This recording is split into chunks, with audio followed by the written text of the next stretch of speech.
Fala, turma! E aí, você já ouviu falar do Drex? Drex, nome diferente, né? Que é o acrônimo de digital e de real, e o E de eletrônico, e o X, que é para dar modernidade, segundo o Banco Central, é a nossa moeda digital, é o famoso real digital, que é basicamente uma moeda igual o real, só que com as vantagens da tecnologia de contratos inteligentes, que tem execução automática. Imagine só, você pode ali fazer uma ordem de pagamento e vincular que aquele recurso vai ser utilizado só para comprar o gás de cozinha, né? Programas de governo. Ou você pode dar uma ordem que somente vai fazer a transferência quando o vendedor do veículo fizer, de fato, a transferência no Banco Central. Isso é fantástico. No Banco Central, não, no Detran. E se você também pode criar outros mecanismos de segurança, que aí é só imaginação e o código vai permitir, porque os contratos inteligentes, eles têm toda essa facilidade. E a vantagem e a diferença das criptomoedas é que o real digital, ou o Drex, como é chamado agora, ele está controlado ou é regulado pelo Banco Central. Então, ele não é uma plataforma não é uma cripto pública, tal qual Bitcoin, Ethereum e tantas outras que existem, mas ele é, sim, regulado. Então, ele tem um lastro na moeda real. Então, ele tem ali, não vai ter nenhum tipo de variação. A grande vantagem dele é a tecnologia, né? Imagine só, por exemplo, execuções judiciais que você pode ter mecanismos ali de penhora automática. Ah, Fel, mas penhora já tem a teimosinha. Imagine só. Você dá uma determinada ordem que qualquer recurso passando pelo Banco Central que for destinado àquela pessoa, ele não vai para a pessoa, ele já vai cair direto para o credor. Pararam para pensar nisso? Olha só a diferença. Eu simplesmente vou conseguir, eu recebo o meu crédito no processo judicial, então, como que se faz hoje? Você dá a ordem para o banco e o banco espera o recurso cair para depois transferir para o credor ou lá para o processo judicial. Com o Drex, não. Você vai poder dar uma ordem, e antes desse recurso cair, que às vezes nem iria cair nessa conta, porque vai cair na conta de uma outra pessoa, mas desde que ele esteja ali carimbado, que é pro fulano, a regra vai poder vir para você. Né? Então, são possibilidades. Ah, mas isso já está em funcionamento? Isso é agora, amanhã eu já posso fazer isso? Não. Primeiro que o Drex ele vai entrar em vigor mesmo só no final do ano que vem. E e essas outras soluções, elas vão surgindo no decorrer do tempo e na medida que vão criando essas operações, essa interoperabilidade entre as ferramentas. Tal qual o Pix, que você no começo só fazia determinado tipo de operação, pagamento à vista, e hoje você consegue até mesmo programar pagamentos em prestações. Esse é o Drex. E a gente vai falar também da segurança dele aqui com o grande Agnel. O que é esse Drex? É Drex, Drex, rapaz. Drex. Os nomes diferentes, né? Tá na família aí do Pix, né? É do Pix. Drex Pix, ele é primo. É primo. O Banco Central agora gostou da palavra X. Será que tem alguma coisa a ver com a SpaceX? Não, então, eu já fiquei preocupado assim, mas o Twitter também, aí você já não sabe. Porque o Twitter você já não sabe como é que você fala. Eu tuitei. Agora como é que é? Eu exei. Aí se eu exei pode ser um Pix ou um Drex também. Eu Drexei, Drexei. Você tem como passar um Drex? E vai ficar legal, hein? Eu acho que essa situação de virtualização das moedas e tudo, isso facilita a vida. Por transferência, o Pix já é um amor, né? Eu nem consigo imaginar a nossa vida hoje sem Pix. Também. Acho que o Drex também. Mas o que é o Drex? Assim, ele tem vou explicar para o pessoal o que é de diferente do Pix, né? Assim, Primeiro, a gente tem aqui a virtualização da moeda mesmo, ou seja, não vai ser só uma transferência de remessa, né? É a própria moeda em si, né?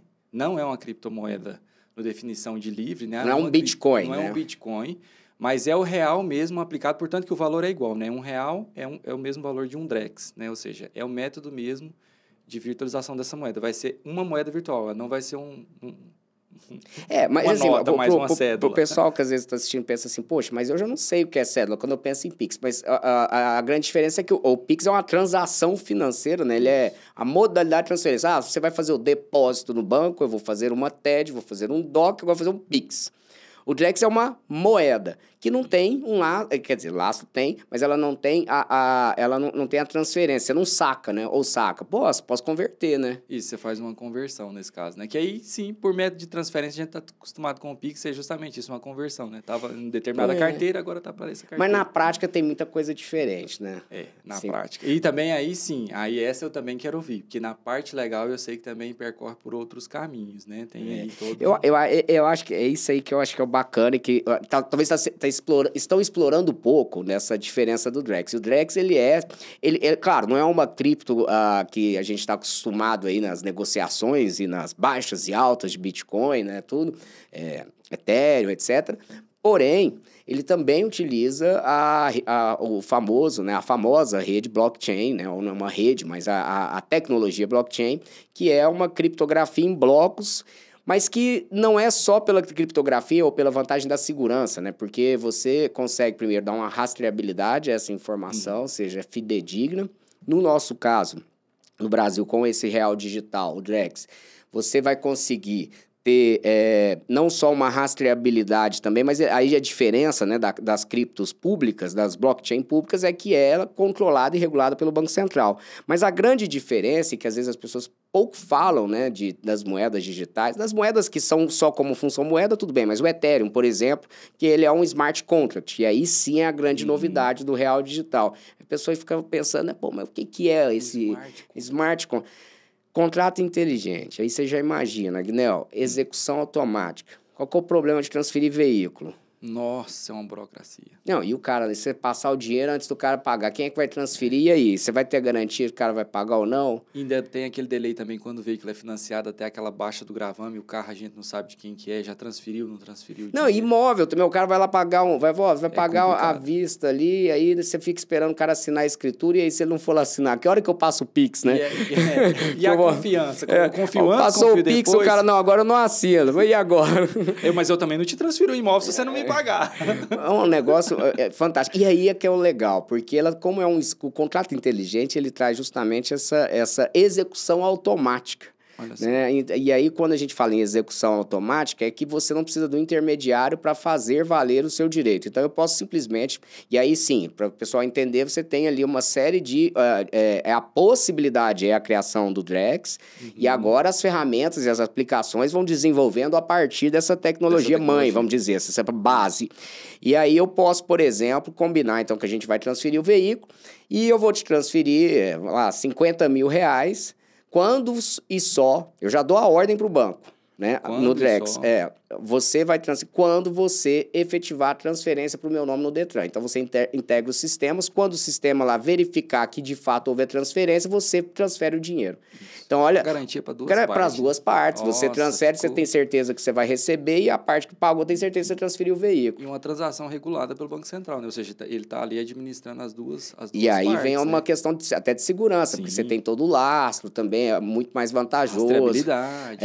Até mesmo... e aí, assim, falar de segurança, até porque o Pix, assim, na verdade, ele é muito seguro, né? A questão maior é engenharia social, os golpes aplicados à volta disso, né? Justamente. Porque aumenta a facilidade, aumenta também a vulnerabilidade pessoal de um golpe, né? Então, e você acha que, por exemplo, assim, com o Drex vai melhor, tem possibilidades? Porque agora a gente está falando, assim, milhões de possibilidades de aplicações a partir desse conceito do contrato inteligente, né? Então, são várias as possibilidades. Quando a gente fala possibilidade no Pix, é um exemplo pessoal, né, que é interessante. Antigamente, a gente tinha o formato Pix, era só a transferência da remessa. Hoje em dia, dá para você pegar e utilizar seu cartão de crédito para fazer Pix, e aí um parcelamento através do Pix, vamos assim dizer, né? Então, fazer, inclusive, agendamento, né, do Pix. Agendamento do Pix. Então, assim, a gente lança a tecnologia e depois várias aplicações à volta daquilo vão explorando mais possibilidades a dizer respeito disso. O Drex também, com certeza, né, vai ter mais possibilidades de integração de funcionalidades. Então, assistindo esse ambiente, já na criptomoeda e o blockchain em si, a gente tem uma percepção de alta possibilidade de segurança. Em termos de rastreabilidade, então, são blocos que nunca tem como ser apagado porque está sempre em remessas distribuídas. Mas eu acredito que o Drex, no sentido de possibilidades de aplicação, ele tem um grande potencial de integração e aí sim, né, acho que é aquela coisa, a eliminação da moeda propriamente dita em um grande percentual. Assim como o Pix derrotou o TED, derrotou o DOC, eu acredito que o Drex, por essas garantias e essas comodidades, o negócio que você explicava das duas partes, terminou, eu não preciso mais sofrer esse problema. Você está falando, olha um exemplo que eu pensei aqui. Por exemplo, eu transfiro o Pix, qual que é o golpista, qual que é o problema? Como é que eu consigo rastrear e impedir e buscar o dinheiro na ponta? Tudo bem, só que eu chegou lá na ponta, o cara sacou. O Drex, o cara também vai poder sacar. Só que eu posso combinar uma transação em que só vai permitir o gasto em determinado estabelecimento ou, por exemplo, eu posso impedir que aquela moeda seja feita via saque. Ou pode impedir que ele faça uma transferência. Por exemplo, o pai quer passar um dinheiro para o filho, ele fala, você só vai poder comprar em livraria. Não pode, na faculdade, você não vai gastar em bar, você não vai gastar em restaurante. Isso. E o governo também. O governo vai dar um auxílio gás. A pessoa não vai poder mais comprar roupa ou sacar esse dinheiro, vai ter que comprar gás. E acho que até internamente no próprio governo e nas administrações privadas também, aquela gestão de compliance mais aprimorada, né? Ou seja, eu vou ter metodologias até na moeda anticorrupção. Ou seja, aquela moeda vai ser dedicada apenas para essa finalidade. Então, acredito que você já imaginou aquelas... Não resolve, mas ajuda. Não, as diárias, por exemplo, as diárias de funcionário público, de viagem e tal, que vai passar, ele vai ganhar tanto ali um bônus para gastar, né? E aí ele... você vincula, que ele só, esse aqui é para refeição. Ele vai gastar só com refeição. É mais ou menos aqueles cartões de benefícios que tem hoje, né, para colaborador, que você limita para onde que ele pode gastar o cartão, só que aqui é uma moeda em si, né? Então, você não é um contrato, uma plataforma, não tem um intermediário ali, você tem um órgão regulador da moeda no Brasil, que é o Banco Central. E aí você tem um monte de possibilidades fantásticas, né? Vou fazer igual em sala de aula, eu vou aproveitar que eu tô falando com o professor... Mas o Smart Contract, vamos aqui, só numa possibilidade. Você abriu aí uma possibilidade, eu quero perguntar. Já vou aproveitar que estou aqui, também vou perguntar. Eu estou prestando um serviço. Digamos que o Drex vai ser a moeda, a metodologia que nós escolhemos. A forma de pagamento, você tem, eu tenho, e eu quero receber via Drex. O meio de pagamento. Sou prestador de serviço. O Smart Contract, ele elimina a necessidade de um contrato mesmo de prestação, porque as pessoas costumam entender que, porque eu já tenho um contrato a desrespeito da forma de pagamento, eu não preciso me resguardar em outros momentos ou determinadas situações relativamente ao pagamento. Porque aqui a gente está falando de agendamento de remessa. A gente tem ali possibilidade de configurar, né, a transferência dessas remessas através de um Smart Contract, ou seja, e também validar algumas possibilidades. Pronto, depois disso validado, o pagamento acontece. Mas isso elimina, por exemplo, numa prestação de serviço, a necessidade de a gente firmar um contrato, de ter ali outras cláusulas envolvendo a desrespeito desse serviço, ou isso pode estar vinculado num contrato onde aquele Smart Contract está mencionado como forma de pagamento? Como que seria os dois ambientes? Excelente, sim. Excelente, meu aluno. Vamos lá, vamos explicar. Você viu aí? Na verdade é o seguinte, você não vai eliminar a necessidade de um contrato com outras cláusulas, porque nem todas as cláusulas do contrato, elas dependem de uma verificação automática para o pagamento. Então, pode ser que, por exemplo, eu estou... comprando um imóvel. Então, tem algumas questões que nós estamos estabelecendo lá em relação às características do imóvel, ou, por exemplo, se tiver algum caso de vazamento ou um problema no imóvel, questões legais, inclusive, que você pode estabelecer no contrato, você deve estabelecer num contrato e que não tem como você verificar a execução automática. Agora, por exemplo, prestação de serviço. Eu até posso colocar algumas condições da prestação de serviço que poderiam, potencialmente, ter uma verificação automática. Às vezes, por exemplo, contrato na parte eletrônico mesmo, né? Que você tem um site, que ele tem que... terminei, eu vou editar uma foto. Enfim, aí quando ele edita a foto, você pode até pensar que, e mais à frente, pensar numa IA, que aí ele verificou a existência da foto, ele cumpre ali, ele dá um tique naquele primeiro requisito. Aí, na hora que ele terminar os requisitos, ele vai fazer o pagamento. Isso dá para fazer de forma eletrônica, mas nem tudo, aliás, boa parte das prestações você não consegue. Isso. Então, vamos imaginar... a prestação de serviço de limpeza, né? Eu tenho uma empresa que vai fazer a limpeza ali do estabelecimento. Você não tem como verificar isso eletronicamente, assim, não é algo que você verifica se limpou ou não. Você simplesmente terminou o serviço e tal. Agora, eu poderia criar aqui, na hora que ele terminou, ele fechou a porta, aí a porta tem uma fechadura ali que ela está interligada, aí ele paga. Mas eu não faria isso, né? Porque eu quero ver se limpou primeiro. Mas quantas vezes a gente também não confiou e determinou que assim fizesse, assim, na hora que você terminar, você fecha lá e depois você vai resolver mais na frente. Enfim, são várias possibilidades. Vou te dar mais uma aqui. Aluguel de imóvel, imagina no Airbnb. Olha só, você imagina só, você coloca uma fechadura automática no seu imóvel para alugar. Quando ele fizer o pagamento, ele recebe um código ali, QR Code, que abre a porta. O token. O token. O NFT. Aí vinculação de NFT também. Não precisa ser NFT, claro, mas ali é um contrato inteligente. Ele terminou, ele deixou lá a chave, Olha né? só. Aí executa, por exemplo, na verdade, uma segurança para as duas partes. Imagine só.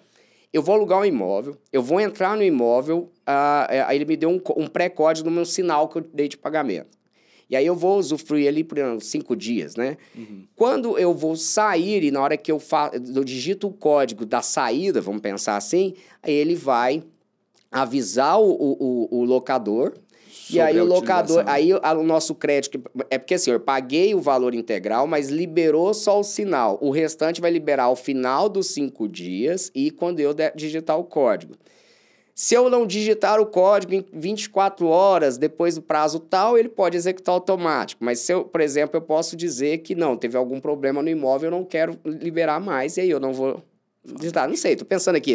Mas isso me abre... É só para pensar em possibilidades. Isso me abre aqui também um outro entendimento, então. Se o Drex, né, como método de pagamento ali, e existir ali, né, um smart contract com o próprio colaborador, na gestão do ponto, eu também já consigo meio que precisar o cumprimento de jornada desse colaborador. Não vai pagar hora extra. Você faz tudo. Beleza, olha, gente. Vinculação automática. Ó, ele vai lá, bateu o ponto às 8, no outro dia saiu às 18h30. Ele já tem uma regra ali que ele não pode fazer depois de determinado horário. Beleza, mas até tanto ele está permitido fazer hora extra. E aí, você já combina o cálculo e você bloqueia a entrada. Pronto. Bloqueio, por exemplo, você vincula bloqueio de entrada, você vincula login no computador, você vincula, você consegue ainda vincula o pagamento. Login de app, de utilização, tudo. Jornada de trabalho mesmo, com estação de trabalho, quando a gente tem ali, por exemplo, um desenvolvedor, um programador, a gente tem software de controle de jornada de estação de trabalho, né? Então, aquilo pode ser uma API que está Isso é tão assim, não, é um futuro tão próximo, né? Porque você imagina, questão de carro, né? Até aluguel de carro. Mas, não, por exemplo, trabalhador. Eu fiquei pensando aqui, a gente vai jogando umas ideias.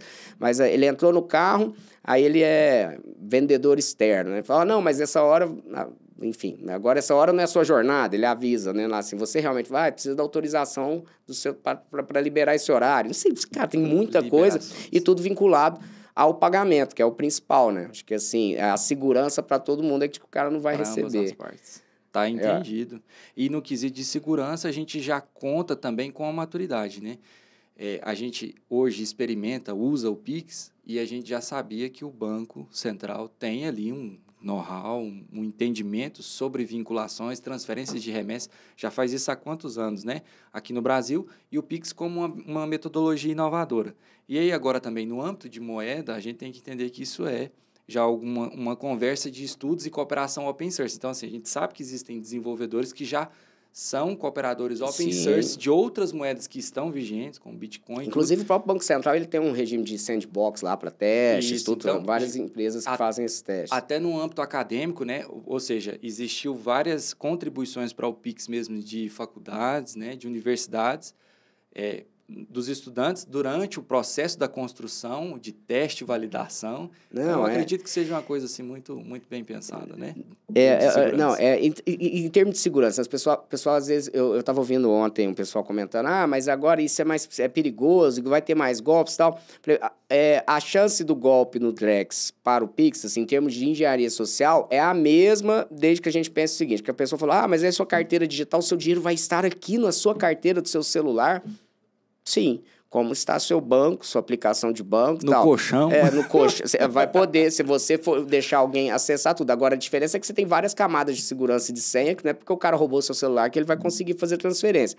E eu ainda posso, e aí a diferença que eu acho que é o principal, né, é que eu posso fazer essas travas. Eu determinar que aquele recurso vai ser para determinada utilização. Enfim, isso, as possibilidades são infinitas. E em termos da transação em si, né, que quando a gente fala assim, o Pix é seguro, TED é seguro. Bom, todos eles na transação eu não tenho notícia de alguém conseguir invadir uma comunicação dessa que é criptografada, interferir e mudar valores. Isso não existe. O que existe é que o cara falsifica ali o QR Code que você está pagando para um fulano e o dinheiro vai para outro. O cara faz a transferência sem saber que está indo para um lugar, pensando que está fazendo um investimento ou está comprando uma mercadoria e, na verdade, está transferindo para um terceiro que é golpista. Isso é golpe. Isso não é da tecnologia.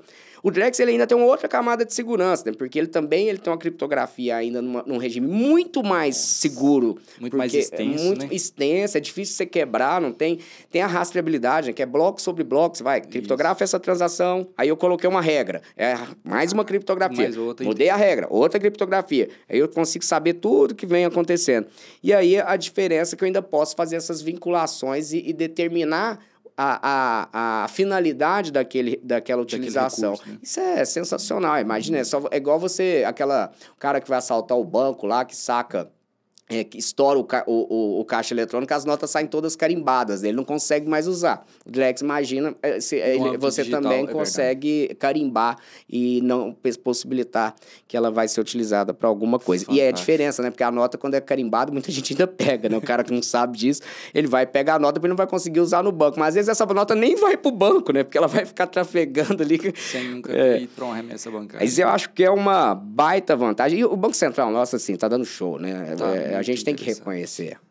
E já tem prêmios ligados também a âmbito de segurança, de cibersegurança. E aí, como você estava falando, hoje, a maioria dos acontecimentos, né, sobre segurança no Pix, ele está na ponta, que não é propriamente na esteira de trabalho da tecnologia, é a ponta, né, na engenharia social que o brasileiro, com aquele jeitinho maroto, acaba problematizando a tecnologia. Magnel, falando em golpe, né?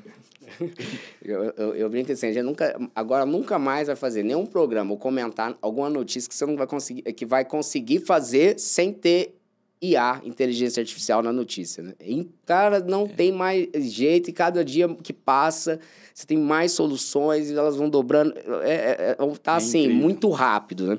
E eu li uma matéria ontem que eu, assim, e confesso que eu não li a matéria, né? Eu vou confessar aqui. Eu vi a manchete e falei, não, essa aqui eu nem vou ler, porque quem vai me ensinar agora é o Agnel. Eu quero que agora você me ensine. Que história é essa que a galera tá conseguindo, os hackers, conseguir descobrir sua senha, número de cartão de crédito pelo som do digitar dos teclados? Me explica isso um pouquinho para mim. Rapaz, a gente fica impressionado tanto que a criatividade nesse âmbito da bandidagem, vamos assim falar, né? É incrível, né? As empresas de software, ali em meados de 2006 até 2011, uma grande dificuldade e foi uma explosão de malware vinculado à câmera, né? A webcam. De invasão de câmera, né? Dos notebooks, dos computadores. Inclusive, a gente tem ainda malware.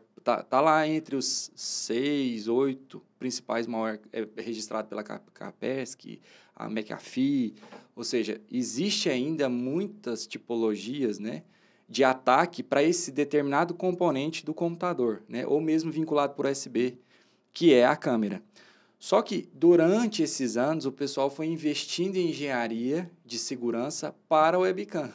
E tem ali um filho, né, que ficou um pouco despercebido, que se chama microfone, o entendimento de escuta. Aqui a gente sabe que existem vários aprimoramentos e rastreadores para o telefone, porque tem as redes sociais que fazem a utilização do microfone para a questão do marketing.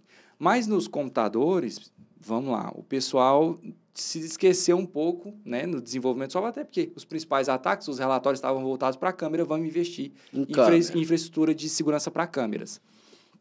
E não tem segurança melhor na câmera, gente, do que aquela tampinha ou adesivinho. Essa é a melhor. Mas para o microfone, agora existe um malware que você está ali num anúncio ou numa coisa vantajosa, aqueles links de sempre, que você não sabe o remetente ao certo, ou às vezes até conhece o nome do remetente, mas vem um link aleatório, a pessoa clica, e aquilo nada mais é do que um micro driver que vai ser instalado no seu microfone. Aquilo passa a ser uma escuta. E aí, do lado de cá, o meliante, né, o hacker que está ali, ele tem uma engenharia controlada por inteligência artificial e aprendizado de máquina, que como, por exemplo, vamos falar do MacBook Pro do Rafael. O MacBook Pro do Rafael, por ser uma engenharia de alta escala, todos os teclados têm o mesmo tipo de teclado e a mesma sonorização de teclas, ou seja, é padrão, porque é uma engenharia de expansão. Então, eu pego um notebook, aperto a letra W, e começo a ensinar aqui uma inteligência artificial que som sai da letra A, B, C, D, E, F, G, H. Então, aquela inteligência artificial começa a aprender o som dessas teclas. Depois desse aprendizado, ele expõe ele a um alto nível de teste, até mesmo com ruídos. Enquanto a pessoa está apertando, joga um copo no chão, grita à sua volta e vai aumentando a robustez, a capacidade de aprendizado e resolutibilidade, que é o que o Prompt faz, né? Ele resolve aquela questão de detecção de audição dos softwares, vamos assim dizer. Então, aí ele decora isso, põe a inteligência artificial para aprender um Prompt várias vezes e depois ele consegue ali, gente, pegar uma sequência de 13 dígitos seguidas, porque ele sabe que a pessoa digitou... Que é o número do cartão de crédito. E que são números, porque ele já detectou quais são os números. Depois, os 4 dígitos, que é 2 do mês e 2 do ano do cartão de crédito, depois os 3 dígitos verificador. E nisso, senha também, né? Pega senha, pega tudo. Então, assim, existem vários comportamentos já por microfone do computador que é possível, sim, fazer. E tá aqui, né, comprovado. Não, agora você tá me dizendo assim, se pega pelo áudio, então eu já imagino uma outra situação, né, porque é bom, assim, eu não sou de fazer terrorismo por nada, mas tem coisas de segurança que não é terrorismo, é pra gente ficar alerta pra ter o mínimo de segurança.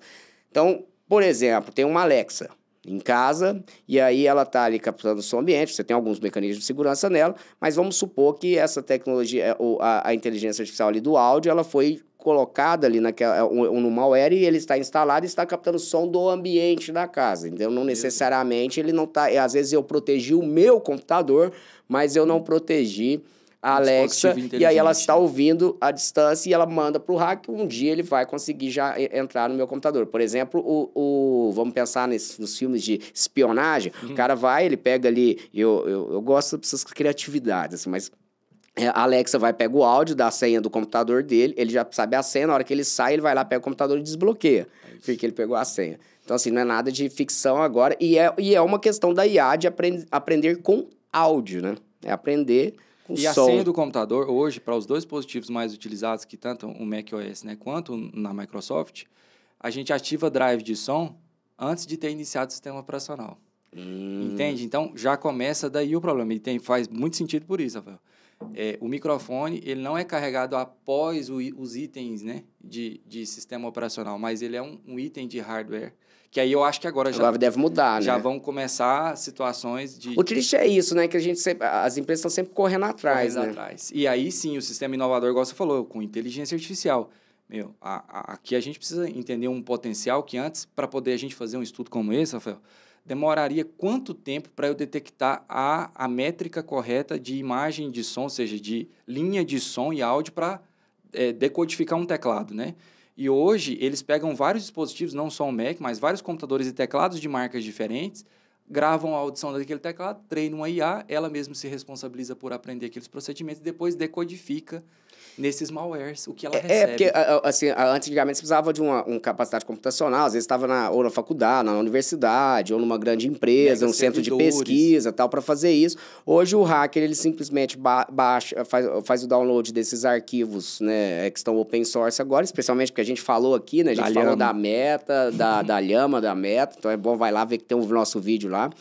E aí ele consegue fazer, o criminoso fazer isso em casa, né? Ali no bunker deles ali. No fundo de quintal, o cara consegue pensar numa tecnologia dessa. E eles caras estão sempre pensando no golpe, né? Então, isso aqui da mesma forma que a tecnologia é um grande avanço, né, para ajudar pessoas, a gente tem que entender que tem ônus e bônus, né? Ou seja, tem o ônus também nesse sentido de que também fica aprimorado o método de ataque. Eu acho, inclusive, que depois dessa abertura da Meta, a gente teve tem um risco, não um risco, né, mas assim, nós temos uma evolução, que é melhor dizendo, muito, muito veloz agora das ferramentas de IA, né? Eu já conversei com algumas pessoas, programadores, inclusive na Level Earning também, que você tinha sprints ali para desenvolver IA, uma solução determinada de IA, para 1 ano, daqui 2 anos, e com muito investimento, hoje você consegue fazer isso. Está todo mundo falando, inclusive com grandes empresas, que estão reduzindo isso para meses, semanas até, por conta dessa liberação. E do mesmo lado,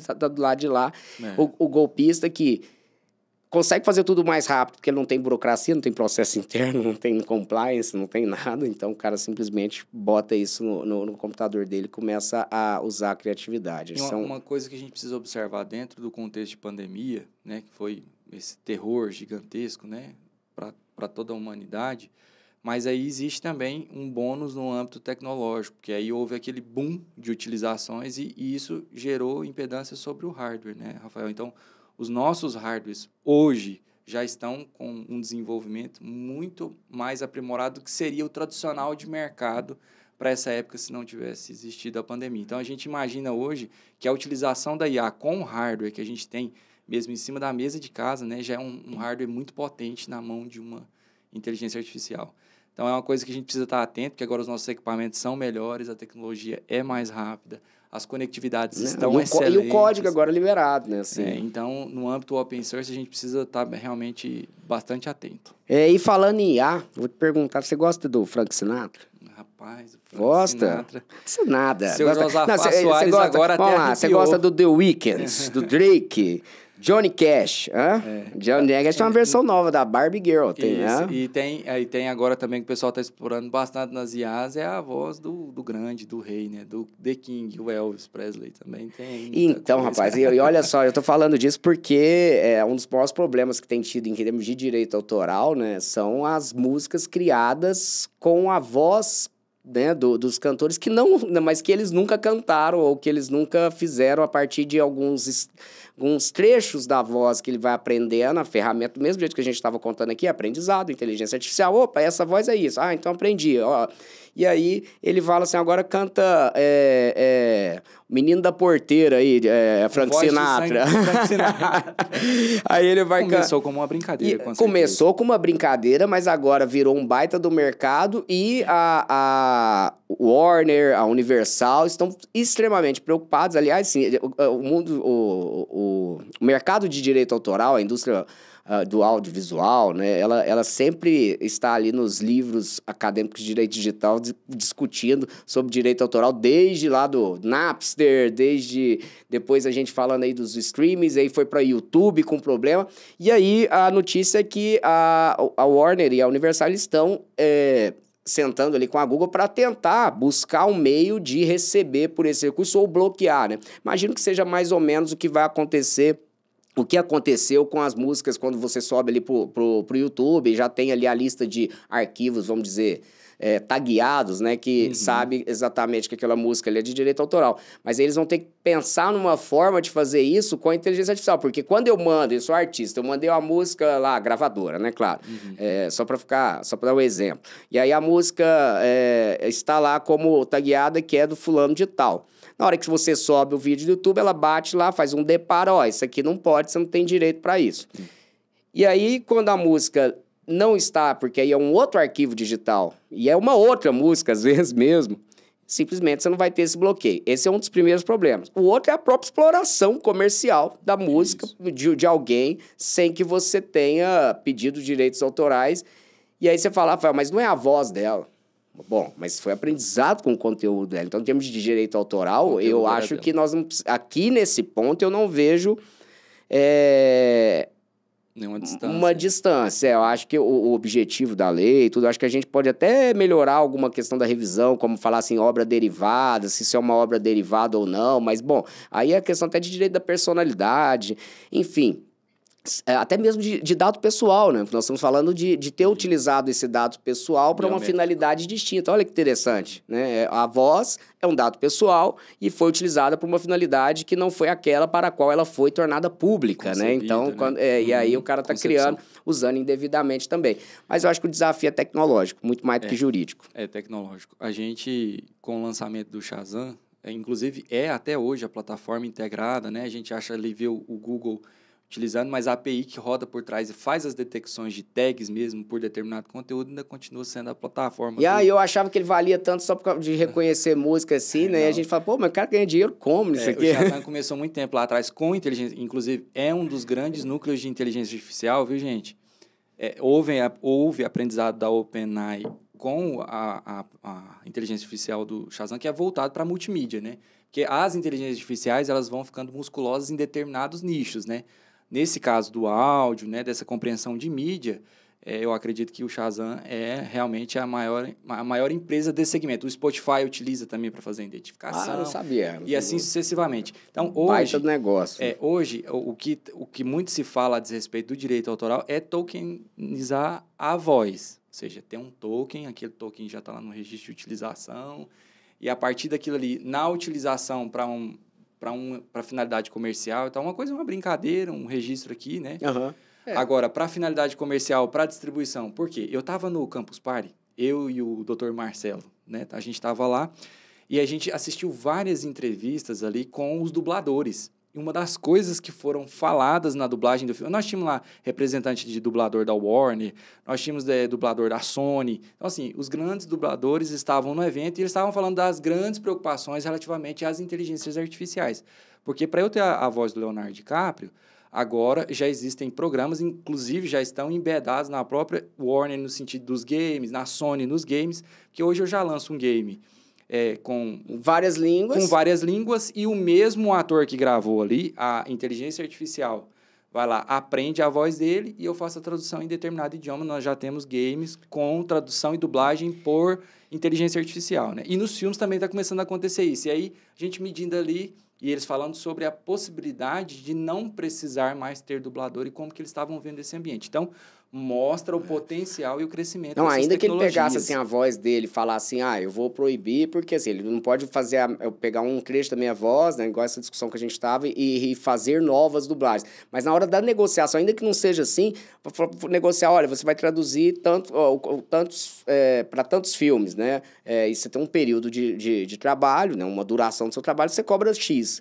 Aí vai falar, olha, não, mas aí você vai usar só X dividido por 2 aqui, porque você vai usar metade do seu tempo e deixa que a máquina faz o resto. Eu vou te pagar menos. Isso, então, aí menos horas de trabalho. Menos horas de trabalho. Realmente então, é uma preocupação para eles. Uma preocupação, e aí eles explicavam que para esses games que já estão sendo lançados assim, eles estão criando um método de royalty, de utilização da voz, e aí sim...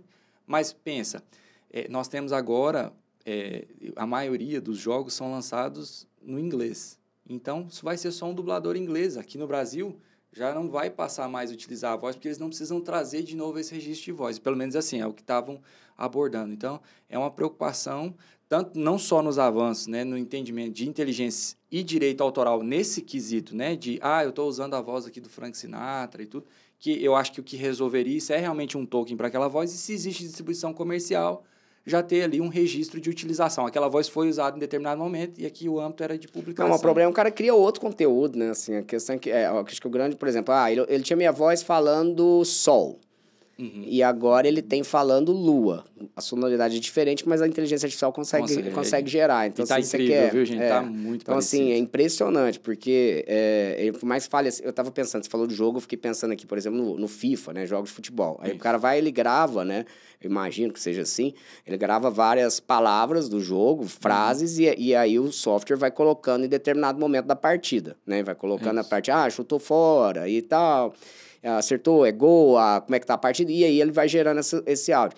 Imagina, ele vai gravar muito menos, ele não precisa gravar tantas palavras mais, porque o resto a IA faz, né? Isso, inclusive o Galvão Bueno foi um exemplo disso para o TikTok, né? Ele vendeu ali um dicionário de palavras, né, que o TikTok gravou, jogou dentro da inteligência artificial, e na hora de você gravar um videozinho no TikTok, você podia usar o microfone e falar...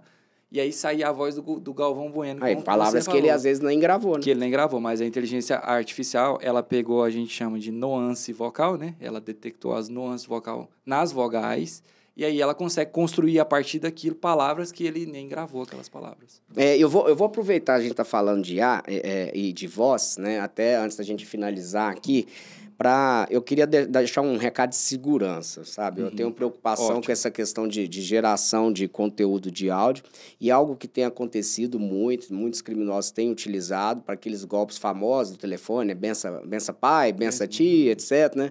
Quebrou a tela do telefone. Aí liga, tá com o filho sequestrado aqui, pedindo um resgate, etc. E geralmente o que fazia? Não, deixa eu falar, né? E a gente, mãe e tal, e você não fala, não, peraí, não é, né? Assim, claro, né? Tem várias... Só que agora imagine telefoninho só, que vai ligar e vai ter de fato a voz do seu filho. Então, uma dica que eu tenho sempre passado por onde eu vou é que, uma vez que você na sua casa, sentar com sua família e definir algumas palavras-chave ou contrassenhas, para que alguma situação que, por exemplo, tiver em perigo, porque não é só sequestro, você sabe, não são só esses casos. Muitas vezes o criminoso vai utilizar a voz para fingir que está num acidente, te tirar de uma situação para poder causar um golpe. Então, é fundamental que as famílias definam essas senhas, esses códigos, que somente eles saibam, para que caso haja alguma tentativa de golpe utilizando a voz de um dos membros da família, você solicite aquelas contrassenhas e aí você consegue identificar que se trata de um golpe, porque nem sempre a pessoa vai estar comunicável naquele momento. Aliás, os criminosos geralmente vão usar aqueles momentos que você não consegue falar com a pessoa